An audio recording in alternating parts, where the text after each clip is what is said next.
In the heart of a small village, there was a garden like no other.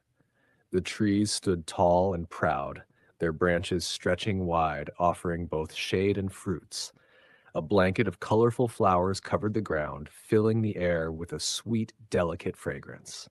This was where the village children loved to play. Every afternoon, after school, they would run to the garden, filling the air with the sound of their laughter and joy. But the garden had an owner, a giant who had been away for many years, traveling far and wide. No one knew exactly where he had gone, and as time passed, the villagers had nearly forgotten he existed. The children played as though the garden belonged to them, and for a while, it did. Then one day, the giant returned. He had grown tired from his long journey, and as he approached his home, he longed for peace and quiet. But as he neared the garden, he heard something that disturbed him. Laughter. Children's laughter. Annoyed, the giant quickened his steps. His heavy feet thudded against the ground, and his large shadow loomed over the entrance to the garden. There they were, the children, running through his flowers, climbing his trees, playing joyfully as if the garden was theirs, his face flushed with anger. "This is my garden," he bellowed, his voice echoing through the trees. The children froze in fear. "How dare they play here without my permission?" Furious, he stormed through the garden, chasing the children away.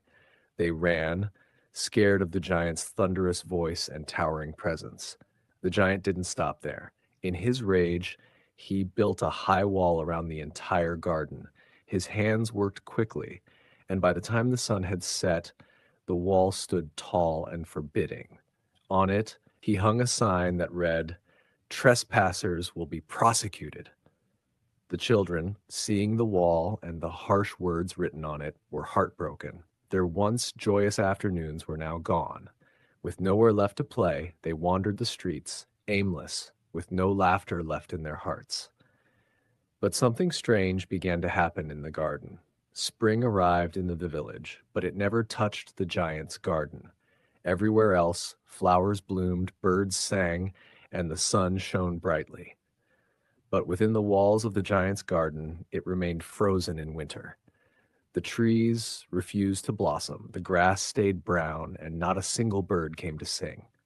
The giant watched from his window, confused. He gazed at his beautiful garden, now cold and lifeless, and wondered why spring had abandoned him. Day after day, he stood by the window, staring at the frosty branches, but the warmth and light never returned. Then one morning, the giant was awakened by a sound he hadn't heard in so long, birds singing. The sound filled his heart with hope. Surprised, he rushed to his window, and what he saw took his breath away. The children had returned. They had found a hole in the wall and crept back into the garden, and wherever they went, spring followed. The trees bloomed with bright flowers, the grass turned green, and the air was filled with warmth and color. The giant could hardly believe his eyes. His gaze fell on one little boy who was struggling to climb a tree. The boy was so small, his tiny arms reaching for the lowest branch but unable to grasp it. The tree, as if it pitied the child, bent its branches down, trying to help. The giant's heart softened. "How selfish I have been," he thought, his eyes filling with regret. "I kept this garden to myself when it should have been shared with those who brought it to life." Filled with remorse, the giant stepped outside. As the children saw him coming, they scattered, running in fear. Memories of his angry outburst still lingered in their minds, but this time the giant's voice was gentle. "Please, don't go," he called out, his tone pleading. "You can play here forever if you like." The children hesitated, but seeing the kindness in the giant's eyes, they slowly returned. The giant approached the little boy who was still struggling with the tree. With a smile, the giant gently picked him up and placed him on the branch. The boy's face lit up with happiness, and the giant's heart felt lighter than it had in years. From that day on, the children came to the garden every afternoon. The giant, once selfish and alone, now found happiness in their laughter. He tore down the wall he had built, opening the garden to everyone. The seasons came and went, but spring never left the garden again. As the years passed, the giant grew old. He sat in the warmth of the sun, watching the children play, his heart full of love and contentment.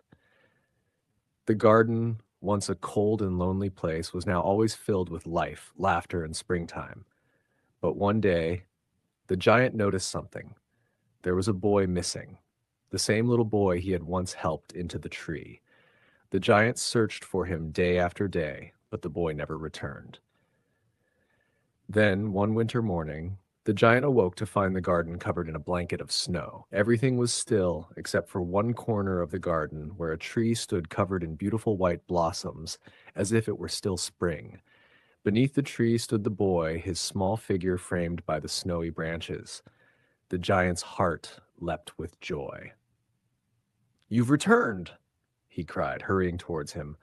But as the giant approached, he saw something that shocked him. The boy had wounds on his hands and feet. "Who has hurt you?" the giant asked, his voice filled with concern and sadness. The boy smiled softly at him. "These are the wounds of love," he said gently. "You once let me play in your garden, and today I have come to take you to mine, a garden in paradise." Tears filled the giant's eyes. He had lived a long and happy life, and now he knew his time had come. Later that day, when the children came to play, they found the giant lying peacefully under the tree, his face full of joy. He had passed away, surrounded by the beauty of his garden, with white blossoms falling softly around him.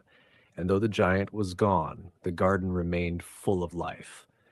The children continued to play, their laughter filling the air, while springtime stayed in the garden forever.